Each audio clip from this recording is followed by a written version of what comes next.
الحمد لله نحمده ونصلي على رسوله الكريم أما بعد فأعوذ بالله من الشيطان الرجيم بسم الله الرحمن الرحيم والذين يكنزون الذهب والفضة ولا ينفقونها في سبيل الله فبشرهم بعذاب أليم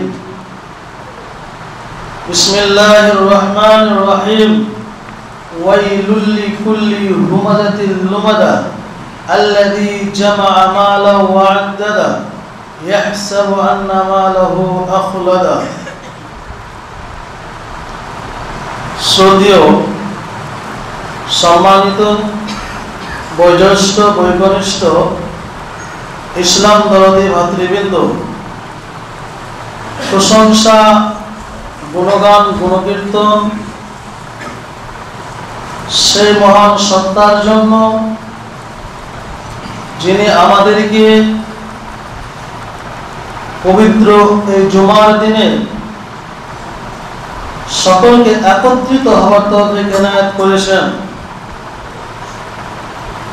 তাই সেই মহান আল্লাহ পাক রব্বুল আলামিনের প্রশংসা পৃথিবীর শুরু থেকে নিয়ে শেষ পর্যন্ত করা যাবে না।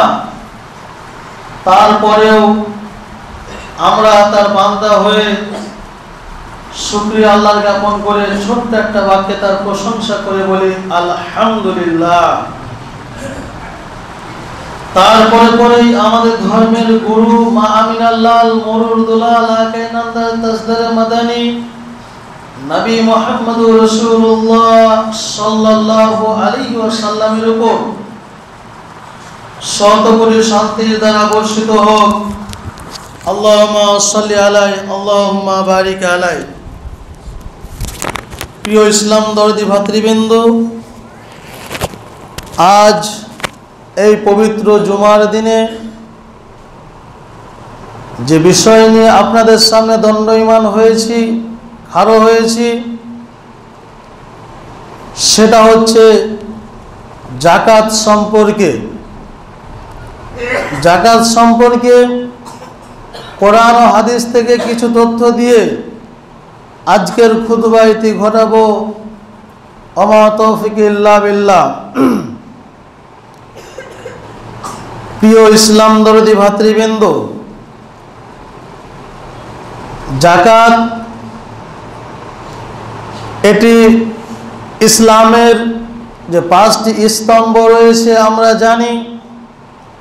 বুনিয়াল ইসলাম আলা খামসিন শাহাদাতু আল্লা ইলাহা ইল্লাল্লাহ ওয়া আন্না মুহাম্মাদার রাসূলুল্লাহ ওয়া ইকামিস সালাত ওয়া ইতাইজ যাকাত ওয়াল হাজ্জ ওয়া সাওম রমাজান।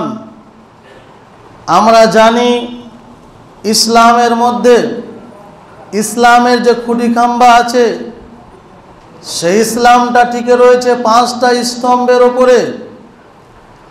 পাঁচটা স্তম্ভ হলো, এক নম্বরে যেটা রাসূলুল্লাহ সাল্লাল্লাহু আলাইহি সাল্লাম বলেছেন কালেমা লা ইলাহা ইল্লাল্লাহ, অর্থাৎ এক নম্বরে রাসূলুল্লাহ সাল্লাল্লাহু আলাইহি সাল্লাম বলেছেন আল্লাহ ছাড়া দ্বিতীয় কোনো মাবুদ নেই এবং নবী মুহাম্মদ সাল্লাল্লাহু আলাইহি সাল্লাম তার রাসূল। দ্বিতীয় নম্বরে যেটা রাসূলুল্লাহ সাল্লাল্লাহু আলাইহি সাল্লাম বলেছেন সালাতের কথা, নামাজের কথা। তৃতীয় স্টেজে যেটা আল্লাহ রাসূল সাল্লাল্লাহু আলাইহি সাল্লাম বলেছেন সেটা হচ্ছে এই যাকাত। এই যাকাতটা ইসলামের স্তম্ভের মধ্যে তৃতীয় নম্বরে স্তম্ভ রয়েছেন। সর্বপ্রথমে আমাদেরকে জেনে নিতে হবে যাকাত মানে কি। যাকাত মানে হচ্ছে, যাকাতের আবিধানিক অর্থ হচ্ছে বিশুদ্ধ হওয়া, বৃদ্ধি পাওয়া। আপনাদেরকে শুনে আশ্চর্য লাগবে, যাকাত মানে বৃদ্ধি পাওয়া কেমন করে হয়? যাকাত মানুষ যদি দিতে যায় তাহলে তো মানুষের কাছ থেকে ধন দৌলত চলে যায়, তাহলে কেমন করে জাকাতের অর্থ হচ্ছে বৃদ্ধি পাওয়া। অবশ্যই স্বাভাবিক কথা, প্রশ্ন আসারই কথা। তারপরেও আমাদেরকে এটা মেনে নিতে হবে, জাকাতের আবিধানিক অর্থ হচ্ছে বৃদ্ধি পাওয়া। মানে জাকাত আপনি দিবেন, তারপরে আপনার মাল আরও বেশি হবে, তারপরে আপনার মালের বরকত আরও বেশি দিবেন আল্লাহ পাক রব্বুল আলামিন। সম্মানিত ইসলাম দর্দি ভাতৃবৃন্দ, আপনাকে বলি, এই জাকাতের বিধান আজকে আমাদের সমাজের মধ্যে, আজকে আমরা এই জাকাতের বিধানটাকে ছেড়ে দিয়েছি বললেই চলে। যখনই কোনো মানুষের কাছে এই জাকাতের কথা বলা হয়, যখনই কোনো মানুষের কাছে জাকাতের কথা পৌঁছে দেওয়া যায়, তখন সে আনকানি দিয়ে না শোনার ভান করে কথাটাকে এড়িয়ে যায় অধিকাংশ মানুষ।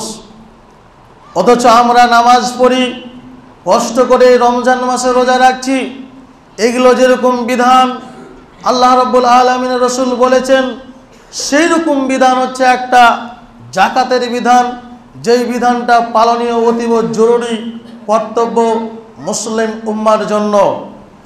প্রিয় ইসলাম দরদি ভাতৃবৃন্দ, আপনাকে বলি, এই জাকাত প্রসঙ্গে হযরত আবু বকর সিদ্দিক রাদিয়াল্লাহু তাআলা আনহুর কিছু উক্তি রয়েছে, কিছু কল রয়েছে, কিছু কথা রয়েছে।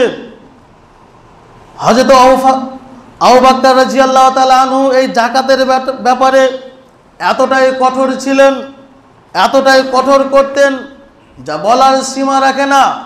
এমনকি আবু বকর সিদ্দিক রাদিয়াল্লাহু তাআলা আনহু এইরকম ঘোষণা দিয়েছিলেন, যারা এই জাকাতকে অস্বীকার করবে, যারা জাকাত দিতে বাধা প্রদান করবে, তাদের সাথে আমি হযরত আবু বকর রাদিয়াল্লাহু তাআলা আনহু যুদ্ধ করতে প্রস্তুত রয়েছি, তাদের সাথে আমি যুদ্ধ করব। এমনকি আপনাকে এটাও বলে রাখি, জাকাত এমন একটি বিধান, এই জাকাতের বিধানের মধ্যে আমরা যদি কোনো ব্যক্তি জাকাত দিতে গিয়ে গরু ছাগল মোষ যদি জাকাত দিই, তারপরে যে দড়িটা রয়েছে এইটা যদি না দিই, হযরত আবু বকর সিদ্দিক রাদিয়াল্লাহু তাআলা আনহু বলছেন, ওই দড়িটার জন্য আমি আবু বকর যুদ্ধ ঘোষণা করব এবং আমি ওই যুদ্ধে শরীক হব। তাহলে বুঝুন এই জাকাতের কতটা গুরুত্ব ইসলামের মধ্যে রয়েছে। এই জাকাত, আজকে আমরা এই জাকাত সম্পর্কে অনেক মানুষ এই জাকাত থেকে অনেক দূরে সরে আছি। আজকে আমাদের অনেক মানুষের কাছে টাকা পয়সা ধন দৌলত জাকাতের নিসাব পৌঁছে গেছে। আজকে আমাদের কাছে সোনা চাঁদি নিসাবে পৌঁছে গেছে, তারপরেও দেখা যায় আমরা কৌশল করে কেমন করে এই থেকে বাঁচা যায়, কেমন করে এই জাকাতের বিধান থেকে পালাতে পারা যায়, সেই নিয়ে আমাদের মাথায় পাকচক্কর লেগে থাকে। সেই নিয়ে আমরা চিন্তা ফিকির করি, কেমন করে এই টাকাটাকে কমা যায়, কেমন করে সোনা আমার জাকাতের নিসাবে পৌঁছে গেছে, কেমন করে এই সোনাটাকে কম করা যায়, মানুষকে এক বেটিকে দিয়ে আর এক বেটিকে দিয়ে কেমন করে সোনার পরিমাণটা কমিয়ে দেওয়া হয়, এই চিন্তা ফিকিরে বর্তমান সমাজের মানুষ ব্যতিব্যস্ত। আজকে আমাদের সমাজের মানুষের কাছে, অনেক মানুষের কাছে জাকাত ফরজ হওয়ার যে টাকা নির্ধারিত করা হয়েছে, ওই টাকা নির্ধারিত আজকে আমাদের সমাজের মানুষের প্রায় মানুষের কাছেই অবশিষ্ট রয়েছে। তারপরে আমরা সেই টাকা পয়সার জাকাতগুলো আমরা আদায় করি না। কিন্তু আপনাকে এটা মানতে হবে, আজকে আপনি ওই টাকাটা, ওই ইনকামটা, ওই মালটা, ওই সোনাটা, ওই চাঁদিটা যে নিজের স্বার্থে রেখে দিলেন দুনিয়ার ভিতরে, কাল কিয়ামতের ময়দানে এর শাস্তি কি রয়েছে, এর বিধান কি রয়েছে, এর কি শাস্তি দেবেন, আপনাকে কিছুক্ষণ পরেই বলবো। আল্লাহ পাক রব্বুল আলামিন সূরা তওবার 34 নম্বর আয়াতে আল্লাহ রব্বুল আলামিন বলছেন, ওয়াল্লাযীনা ইয়াকনিদুনাজ যাহাবা ওয়াল ফিদ্দাতা ওয়ালা ইউনফিকুনাহা ফি সাবিলিল্লাহি ফাবাশশিরহুম বিআযাবিন আলীম।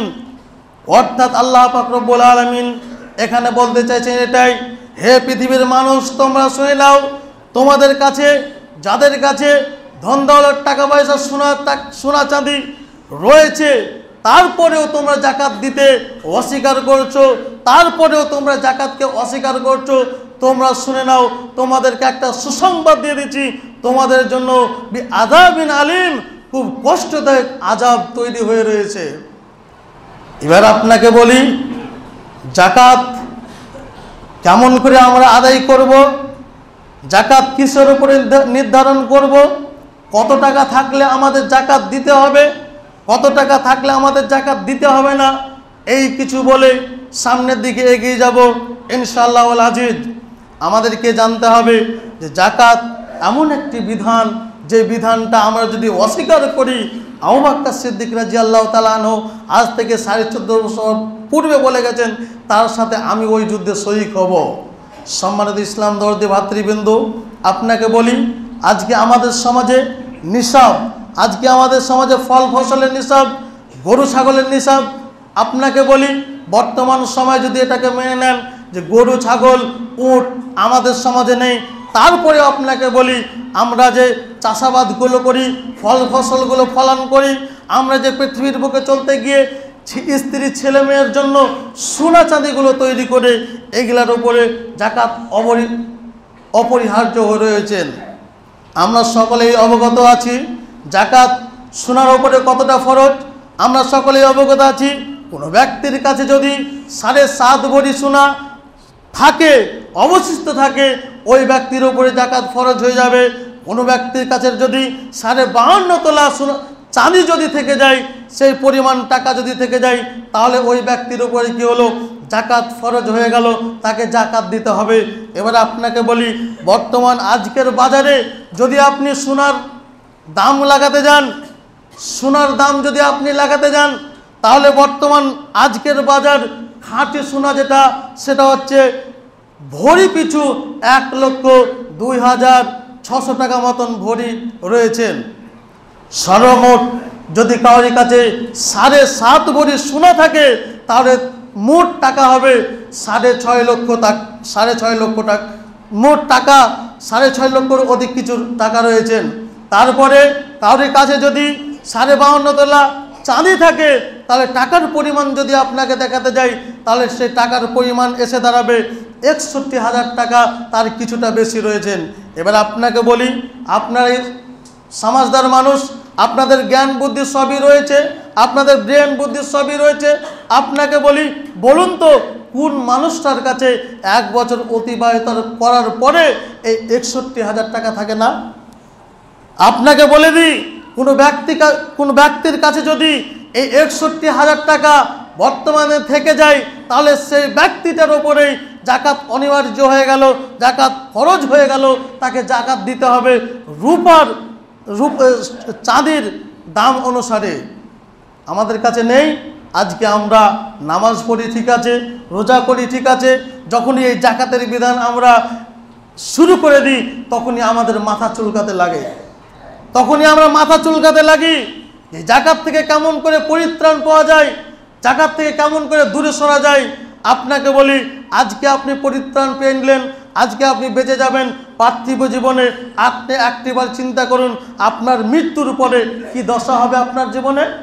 আল্লাহ রাব্বুল আলামিন সূরা তওবার মধ্যে বলে দিয়েছেন, যাদের কাছে সোনা চাঁদি অবশিষ্ট রাখার পরেও যারা এর জাকাত আদায় করে না, যারা এর জাকাত প্রদান করে না, তাদের জন্য তাদেরকে খুশখবরির কথা বলা হয়েছে, তাদেরকে হুঁশিয়ারির কথা বলেছে, তাদেরকে বলে দাও যে তাদের জন্য ভয়ানক আযাব রয়েছে। সম্মানিত ইসলাম দরদি ভাতৃবৃন্দু, আমাদেরকে বুঝতে হবে জাকাত এমন একটি বিধান যেটা না আদায় করলে কাল কিয়ামতের ময়দানে আপনার হিসাব আমার হিসাব সর্বশেষ ব্যক্তির পরে হবে। আপনাকে বলি, এই জাকাতের হিসাব যদি কিয়ামতের ময়দানে হবে সর্বশেষ, যে নামাজ পড়েনি নামাজের হিসাব হয়ে যাবে, যে রোজা রাখেনি রোজার হিসাব হয়ে যাবে। এরকম করতে করতে সমস্ত মানুষের হিসাব যখন ক্লিয়ার হয়ে যাবে, তারপরে চলে আসবে এই জাকাতদারি, যারা জাকাত আদায় করেনি তাদের হিসাব নিয়ে। এবার আপনাকে বলি, সেই দিনের কতটা ডিফারেন্স, সেই দিনের একদিন বর্তমান দিনের 50,000 বছরের অধিক দিন, তাহলে একটি বার চিন্তা করুন যে যদি একদিন অতিবাহিত হয় তাহলে 50,000 বছর, 2 দিন অতিবাহিত হলে 1 লাখ বছর, 3 দিন অতিবাহিত হলে 1.5 লাখ বছর। এইরকম করতে করতে আপনার বাড়তেই থাকবে। আপনার সেদিনের দশাটা কি হবে? যারা আমরা গচ্ছিত করে মালগুলোকে আলমারিতে ভরে রেখেছি, যারা আমরা গচ্ছিত করে সোনা চাঁদিগুলোকে তাকের ওপরে রেখে দিয়েছি, তাদেরকে আমি বেশি করে বলতে চাই, জাকাতের বিধান আপনাদের ওপরে লাগু হয়ে গেছে, আপনাদের ওপরে বিধান চলে এসেছে, ফরজ হয়ে গেছে। আপনাদের জাকাত আদায় করা অপরিহার্য, করতেই হবে। সম্মানিত ইসলাম দর্দি ভাতৃবৃন্দ, কোরআন থেকে কয়েকটি উক্তি আপনাকে দিই। আল্লাহ পাক রব্বুল আলামিন সূরা তওবার 35 নম্বর আয়াতে আল্লাহ রব্বুল আলামিন ঘোষণা দিয়ে বলছেন, ইয়াউমা ইউহমা আলাইহা ফি নারি জাহান্নামা ফাতুকওয়া বিহা জিবাহুহুম ওয়া জুনুবুহুম ওয়া দুহুরুহুম হাযা মা কানাজতুম লিআনফুসিকুম ফাযুকু মা কুনতুম তাকনিজুন।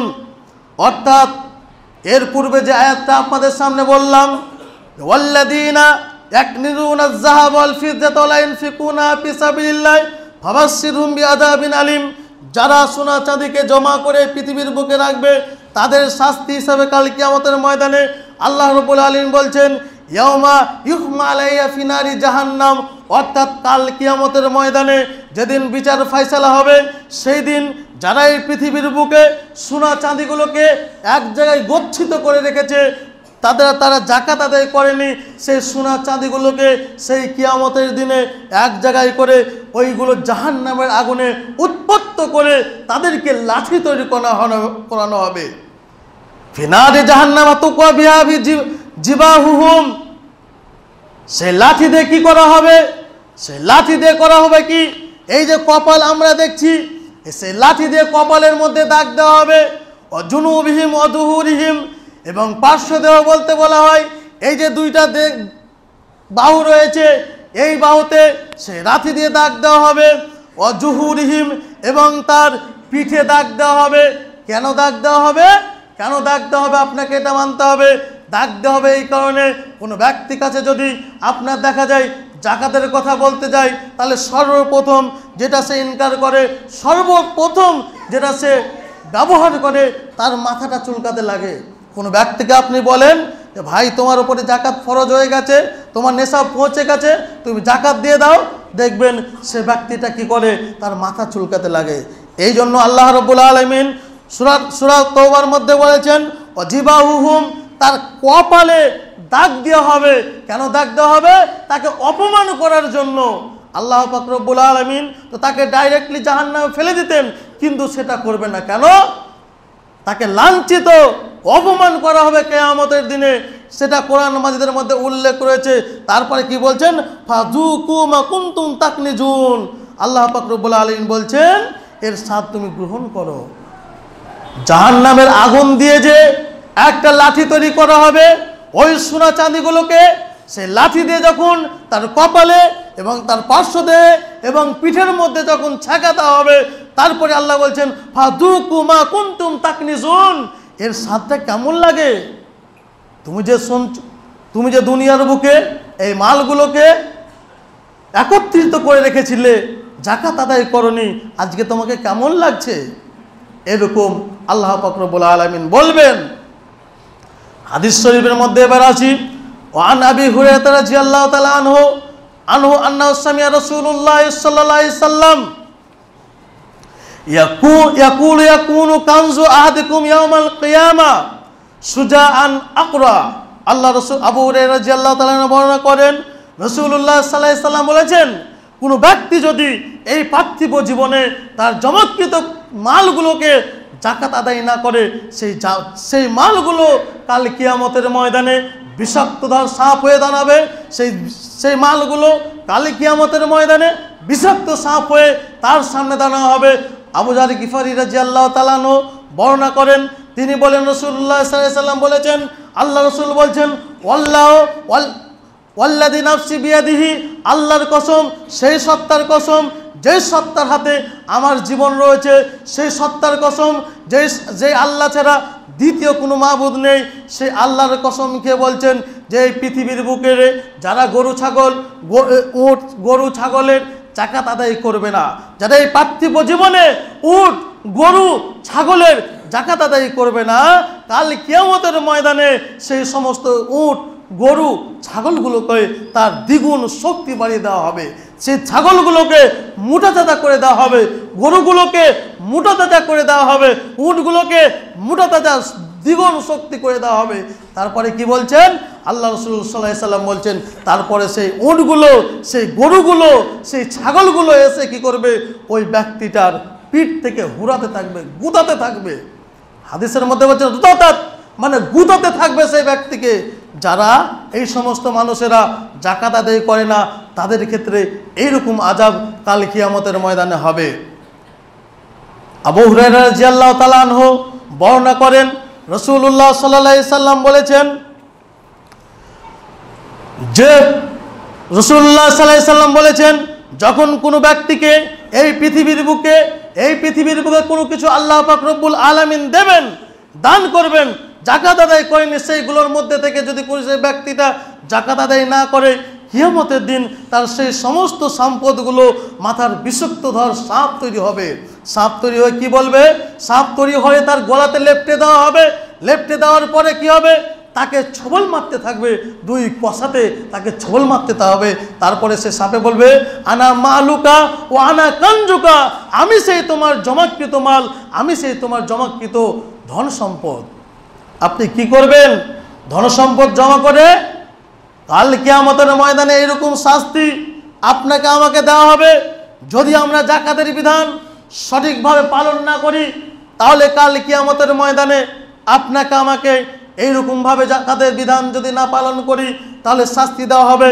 সাপ, আপনি ধরুন আপনার কিনা ফল ফসলের জাকাত অনিবার্য হয়েছে, আপনি ফল ফসলের জাকাত দিলেন না, আপনি সোনা চাঁদির, আপনার জাকাতের ফরজ হয়ে গেছে, আপনি সোনা চাঁদির জাকাত আদায় করলেন না, আপনার টাকা সেই নেশাবে পৌঁছে গেছে, আপনি সেই টাকার জাকাত বের করলেন না, এই সমস্ত মালগুলো কাল কিয়ামতের ময়দানে আল্লাহ রাসূল সাল্লাল্লাহু আলাইহি সাল্লাম বলছেন সমস্ত মালগুলোকে সাপে আকর্ষণ করানো হবে। আর সেই সাপ কি থাকবে, বিষাক্ত সাপ। এই দুনিয়ার হাজারো হাজার বিষাক্ত সাপ, ওই সাপকে তৈরি করা হবে, তারপরে তাকে ছবল মারবে আর বলে, আনা মালুকা ও আনা কানজুকা, আমি সেই তোমার মাল, আমি সেই তোমার জমাকৃত ধন সম্পদ। এই ধন সম্পদ রেখে এই পার্থিব জীবনে কোনো লাভ হবে না। আপনি এই ধন সম্পদ, আপনাকে আর একটা কথা বলে দিই, জাকাত মানে হচ্ছে, জাকাতের অর্থ হচ্ছে আপনার কিনা ময়লা। আমরা পার্থিব জীবনে আমাদের জামা কাপড় যদি পরিষ্কার করার দরকার পড়ে, আমাদের জামা কাপড় যখন ময়লা হয়ে যায়, আমরা কি করি, সার্ফ কিনি, সাবান কিনে সেই জামা কাপড়কে, ময়লাকে পরিষ্কার করি। আল্লাহ রাসূলের হাদিস থেকে পাওয়া যায় যে ওই ময়লা হচ্ছে জাকাত। জাকাতের যেগুলো জাকাত বের হয়, ওইগুলো হচ্ছে ধন সম্পদের ময়লা। আর আপনাকে বলি, যদি আপনি জাকাতের আদায় না করেন, তাহলে ওই ময়লাগুলো কোথায় থাকলো, আপনার জামাতে লেগে থাকলো, আপনার এই রক্তে মিশে গেল। আল্লাহ রাসূল সাল্লাল্লাহু আলাইহি সাল্লাম বলছেন, লা ইয়াদখুলুল জান্নাতু জাসাদুন, ওই চামড়া, ওই রক্ত কাল কিয়ামতের ময়দানে জান্নাতের মধ্যে যাবে না, যেই রক্তের মধ্যে, যেই চামড়ার মধ্যে হারাম টাকা রয়েছে, যেই চামড়ার মধ্যে হারাম উপার্জিত মাল রয়েছে, ওই চামড়া কাল কিয়ামতের ময়দানে জান্নাতের মধ্যে প্রবেশ করতে পারবে না। সম্মানিত ইসলাম দর্দি ভাতৃবৃন্দ, আপনাকে বলি, ফল ফসলের জাকাত আপনি কি করে দেবেন? ফল ফসলের জাকাত আপনাকে নিসাব আমরা সকলেই জানি, তারপরে একটু ইয়াদ করে দিই, আপনাকে মনে করিয়ে দিই। আপনার যদি ফসল যখন হবে, আপনার ধান হলো, গম তো আমাদের দেশে উঠেই গেল, অন্যান্য যে আমাদের ফসলগুলো হয়, 20 মণে 1 মণ, এটা সেচের পানিতে। আপনি যদি সেচের পানিতে ধান চাষ করেন, 20 মণে 20 ভাগের ভাগ করে 1 ভাগ আপনাকে দিতে হবে জাকাত। আর যদি আল্লাহর রহমতের বৃষ্টিতে সেই ধানগুলো সেই জমিতে ফসল হয়, তাহলে আপনাকে কি করতে হবে, 10 ভাগের 1 ভাগ আপনাকে জাকাত দিতে হবে। আমাদের সমাজে কয়েকটি কথা বলে বক্তব্য ইতি ঘটাবো। আজকে আমরা জাকাতের নিসাব অনেক মানুষের কাছে আমরা পৌঁছে গেছে, কিন্তু আমরা বুঝতে পারছি না। আজকে আমরা দোকান পাশারে জাকাত বের করি না। আজকে আমরা যে গচ্ছিত মাল যা আমরা রয়েছে সেগুলো জাকাত পোষণ করি না। আজকে আমাদের সমাজে দেখা যায় কত মানুষ জমি জায়গার ব্যবসা করে, সে যে জাকাত ফরজ হয়ে যায় সেই মালের আমরা জাকাত ব্যবহার করি না। আজকে আমরা সোনা চাঁদের ব্যবসা করি, যে আমাদের যে মালের নিসাব পূরণ হয়ে যায় সেটা আমরা কি করি, জাকাত আদায় করি না।